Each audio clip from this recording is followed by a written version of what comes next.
Hello everybody. Welcome to Monday Lane. We got Riskiest Jokes, Volume 1 of Jimmy Carr. I've seen Jimmy Carr host things. You know, I've seen him do stuff on the Big Fat Quiz and just clips about, 8 out of 10 cats and all those things. And I saw like a little snippet of his stand-up routine, and everybody's like, no, but that's super tame for Jimmy. You got to watch this or that or these jokes or whatever. This one seems to be quite popular. One thing that unsettles me quite a lot about this guy in particular is that, like, how freaking still he is when he tells jokes and stuff. He's like, he barely even moves his feet. Like, he took up stand-up comedian very, very literally, and he just doesn't move. And it just, I don't know why it unsettles me. I'm used to, I watch Eddie Izzard and a lot of Daniel Sloss and other comedians, and they just walk all over the place. And it's just, I don't know why. This guy is too still, but whatever. Anyway, let's see if I can enjoy this. Also, it's kind of weird to me that I like more when it's more stories or, just like anecdotes or just something. And this guy's just a lot of one-liners. So I don't know. I don't know if I'm going to like this, but we're going to watch it. So let's go. Wetting your bed is embarrassing as a child, but as an adult, wetting a child's bed is mortifying. It's almost impossible to explain that shit away. I bought a rape alarm because I kept on forgetting when to rape people.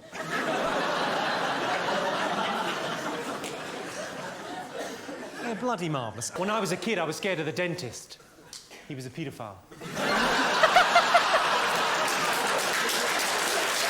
way he looks around, he looks like a ventriloquist. I suppose that begs the question, doll. how many fillings... I suppose that begs the question, how many fillings did he give me?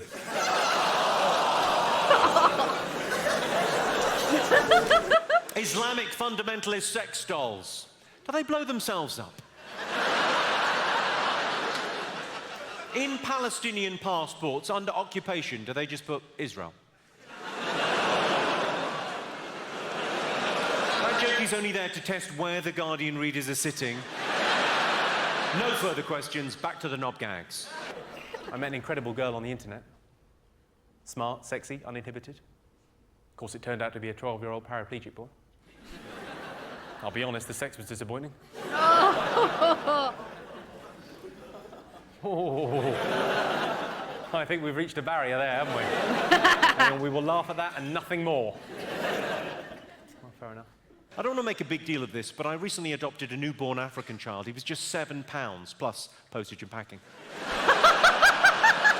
That's how they get you.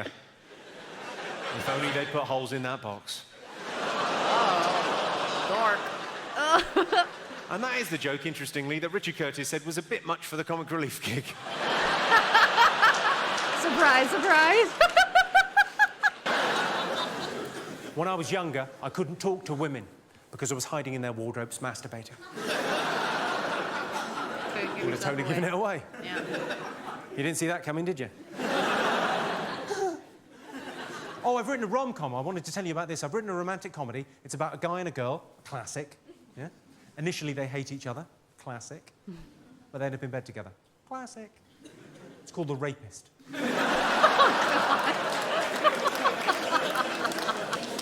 Did you see the story about Gary Glitter? There was a GCSE music question about Gary Glitter. How bad's that? How bad's that? I don't know who a that GCSE music question about a Gary Glitter song. Because if there's one artist... I don't know who Gary Glitter is. I just killed the joke. I'm sorry. I don't know who Gary Glitter is, and I don't know what the letters he's saying is either, so this is going to be nothing. A GCSE music question about a Gary Glitter song. Because if there's one artist you don't want associated with the phrase, shh, turn over, you've got an hour...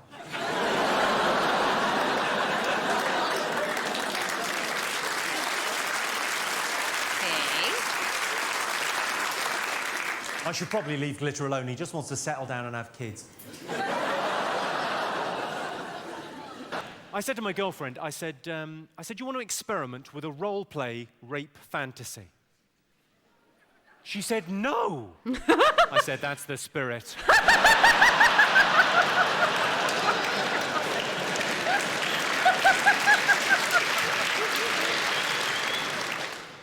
Rape is such a horrible word, though. It's such a harsh, brutal, awful word. Rape. That's why I prefer to call it a struggle snuggle.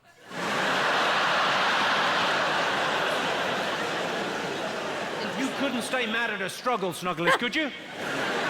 Bloody adorable. A lot of people like to smoke cigarettes after sex, but you can't buy cigarettes until you're 16, so I have to get them for both of us. There was a lady in the crowd that laughed way too late. You think it's wrong I'm buying a 15-year-old girl cigarettes?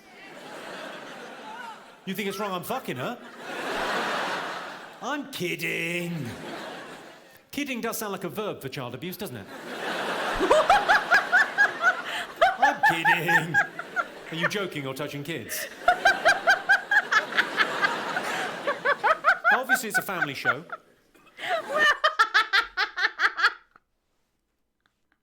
Oh my God. I just ate and I wasn't prepared for this. Oh man, okay. Oh man, I'm too full for this. Obviously, it's a family show. Of course. I've noticed a thing, I go out to see a lot of comedy shows, and I've noticed a thing, comics tend to do their best stuff right at the end of the gig, and then they leave the audience wanting more. It sounds good, doesn't it? But it doesn't make any sense. Because you, the audience, are left wanting more, and the comedian has fucked off. That doesn't make any sense, so what I'd like to do, because I've given it some thought, I'd like to torpedo this gig with some very unpleasant jokes that will offend and upset you all. Yeah. And then you can all leave thinking, thank fuck that's over. You're welcome. Let's begin. Wait, if women are so wait. Oh, God. Oh, wait. Oh, my God. Okay, note to self, Mandy, do not react after eating. Gosh. If anybody's wondering, I ate... What'd I eat? I ate chow fan with chicken. So, chicken and rice, basically, but... Bad idea. All right. I'm ready. You're welcome. Let's begin. If women are so good at multitasking, is it too much to ask?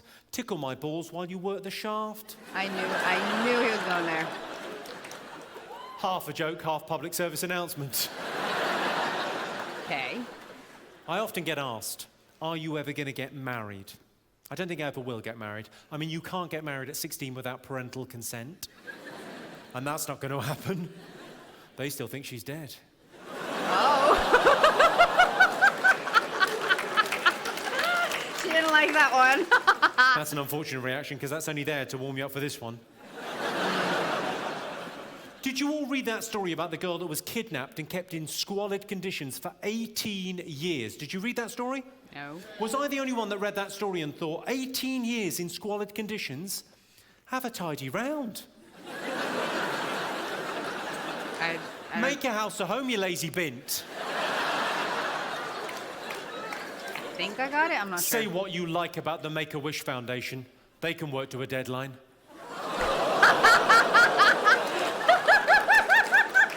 It's only words, nothing bad's happened. The reaction. It's only words, nothing bad's happened. No. It's not like I've drop-kicked a kitten into an orphan's face. Once, I did that once. And it was fucking funny, but you sort of had to be there.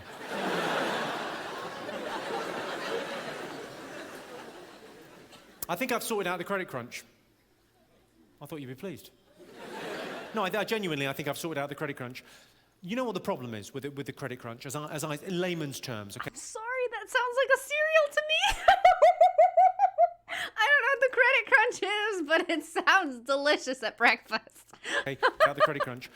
You know what the problem is with the credit crunch, as I in layman's terms, Too okay? much sugar? The trade, the turnover, the cycle of business isn't happening in the way it was because businesses and banks and countries have gone bust and no one trusts each other. So how are we going to repair this? How are we going to get things started again, get that virtuous circle up and running? I'll tell you what we do. We build a World Trade Center.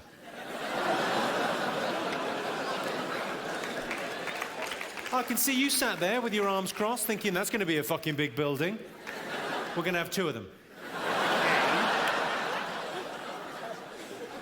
I saw the chief of the New York City Police on the news. I'm missing a piece of information or history or anything with that, because that just... So, okay. I saw the chief of the New York City Police on the news. He said, we will never forget 9/11. I thought, what's your fucking home, not your phone number? I heard that one before. That's amazing. I heard that one. Oh, that lady was not pleased. I do love doing these gigs. I mean, I'm so glad I recorded the DVD in Glasgow, but these gigs, just the fact that everyone sort of shares a sense of humour. One person.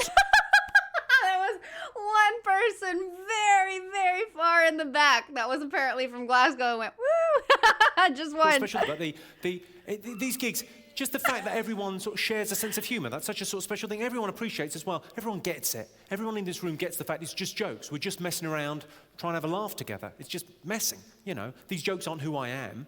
In the real world, I'm quite a generous sort of person. So I realise that makes me sound like a dick. But, you know, I'm quite a giving sort of person. I mean, last year I donated a kidney. Yeah. Of course, they wanted to know where I got it from. I know it's still warm. Keep it. Oh, gross. I often get asked, someone asked earlier, favourite joke or rudest joke. I got asked in Liverpool last year, someone said, favourite pub joke. Someone shouted out at the end of the show. So I thought I'd end by telling you my favourite pub joke. It's quite a rude joke. I think you all knew it was going to be fairly rude.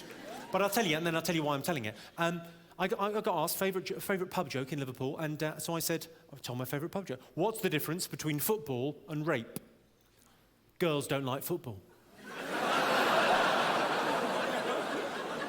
That is a textbook response, Glasgow. It's a laugh followed by a ooh. The interesting thing for me is that that's not two distinct groups of people. There's not one group laughing and another group going ooh. Those are the same people. That joke makes you a little bit schizophrenic. Because you don't choose what you laugh at. I'm sure many of you have been disgusted at what you've been laughing at this evening. But you don't choose what you laugh at. It's like a reflex. You just laugh. And then another bit of you kicks in and goes, what the fuck are you doing laughing at that? Yeah, nope. Ooh. So I told it in Liverpool. It got a laugh, and then a ooh, and then there was a pause, and a woman at the back went, I like football. Imagine that being your problem with Atcha. His face. Disgusting. She clearly had time to think, well, we all like it rough once in a while. He's got us there. But I also enjoy soccer. Now I'm taking a stand. Well, as I say, it's been a pleasure performing in Glasgow. I mean, the reason we did the DVD here is because it's sort of one of the best gigs of the year. I fucking love it. Thank you so much for coming out. Just a couple of... Just one quick thing before I go. If anyone wants an autograph or to say hello after the show or to get fingered or to have a fight, whatever you would like, I'll be down there in that corner. I'm more than happy to wait as long as it takes. Thank you so much for coming out to see me, and I'll see you all again next year. Thank you very much indeed. Cheers. Good night. I'm impressed by that. I thought that last bit was going to be a joke. I thought he was going to say, like, anybody that wants a picture or photograph can fuck off or something, since he was being rude. But that's actually pretty cool. All right, we're done. That's like the most colorful stage I've ever seen for a stand-up gig. Like, they're usually quite monochromatic or quite, you know, neutral colors or something to, like, I don't know, not distract the eye or whatever. But they went. A word that means colorful that isn't colorful. People with Tourette's. His laugh. It brings Mario characters. I still can't put my finger on if it's Wario or if it's Mario or if it's something there. It might even be Luigi. I don't know, but it's one of those. Oh, man. I honestly 100% thought I wasn't going to like this at all, and I thought I wasn't going to laugh at all, but this guy's funny. I get it now. I even this is on his channel, right? Yeah, this is on his channel. So this is what he made as like riskiest jokes or whatever.